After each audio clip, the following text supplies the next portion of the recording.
Fitness experts say getting your body in shape is important for any sport, but especially winter sports. Taking a month or 6 weeks ahead of time to prepare your body is critically important so you don't get out there and either one, get injured, or two, that you're just miserable the whole time you're out there on the first day.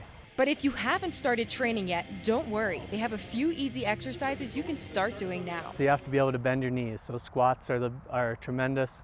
Lunges, when we talk about core strength, right, being able to transfer the power from our legs to our body, the midsection is one that a lot of people lack. So doing stabilization exercises like a hip bridge, planks, which most people have heard of. And conditioning coaches say some of the most common injuries they see are ankle and knee injuries. When you have an injury, a lot of times you develop some poor movement patterns and compensations for that injury, and so we want to try to correct those and get you back to where you were before. Scott says because of rapid altitude changes on the slopes, hydration is key for winter sport athletes. Having your pre-game hydration really on point to stay hydrated and then keep it up, whether it's a Camelback or you're taking enough stops to get really hydrated, is a critical piece.